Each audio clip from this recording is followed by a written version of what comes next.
Kutch university ખાતે જે જાતિગત ભેદભાવનો એક બનાવ બનેલો હતો, જે 2 દિવસ અગાઉ એના મુદ્દે વિદ્યાર્થીઓ સાથે મળી અને કુલપતિ સાહેબશ્રીને રજૂઆત કરવામાં આવી હતી. એ બનાવ આપ સર્વે જાણો છો કે એક ગંભીર બનાવ કહેવાય, જાતિગત ભેદભાવનો બનાવ કહેવાય. આજે 80મો સ્વાતંત્ર્ય દિવસ આપણે ઉજવી ચૂક્યા હોઈએ અને આજે પણ જાતિના નામે ભેદભાવ થઈ રહ્યો હોય, એ બનાવમાં એક અનુસૂચિત જાતિ સમાજના યુવાન જેણે જીપીએસસીની ડીવાયએસઓ લીગલની એક્ઝામ પ્રથમ ક્રમાંકે પાસ કરી હોય, અન્ય એક યુવાન જેણે 6ઠા ક્રમાંકે પાસ કરી હોય, તો તે ખૂબ સિદ્ધિની વાત કહેવાય.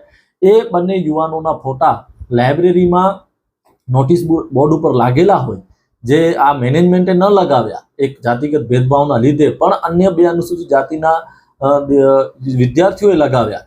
પણ આ માનસિકતા એક જાતિગત ધરાવતા 2 એક વિદ્યાર્થીઓ જેમણે આ ફોટા ફાડીને ફેંકી દીધા. પણ દુઃખ એ વાતનું અને ગંભીરતા એ વાતની છે કે તે સાથે એક સિક્યુરિટી ગાર્ડ પણ ઊભો રહ્યો અને 3 જણાએ મળીને એમના ફોટા કાઢી નાખ્યા. આ ફોટા કાઢી નાખવાનું કે ફાડી નાખવાનો ફક્ત બનાવ નથી, આ બનાવ છે જાતિગત ભેદભાવનો. અનુસૂચિત જાતિ સમાજના ત્યારે વિદ્યાર્થીઓ એક સ્તરે પહોંચતા હોય છે, ત્યારે અન્ય એવા જાતિગત ભેદભાવ ધરાવતા એવા જેમના પેટમાં તેલ રેડાય છે, ત્યારે આવા કૃત્ય કરતા હોય છે. તો આ કૃત્ય ક્યારે ચલાવી લેવાય નહીં. કચ્છ યુનિવર્સિટીમાં દરેક સમાજના વિદ્યાર્થીઓ ભણે છે અને ચોક્કસ એ એક મંદિર છે, એક શિક્ષાનું મંદિર છે. તો આનામાં આ પ્રકારનો કૃત્ય ક્યારે ચલાવી લેવાય નહીં. આ માટે અમે ચોક્કસ રજૂઆતો કરી અને અમે પશ્ચિમ કચ્છ પોલીસનો આભાર માનીએ છીએ, પોલીસ અધિક્ષક સાહેબશ્રીનો આભાર માનીએ છીએ, સાથે કુલપતિ સાહેબશ્રીનો પણ આભાર માનીએ છીએ, કારણ કે એમના અહેવાલ થકી અને આજે પોલીસની કામગીરી થકી બી ડિવિઝન પોલીસ સ્ટેશન દ્વારા જે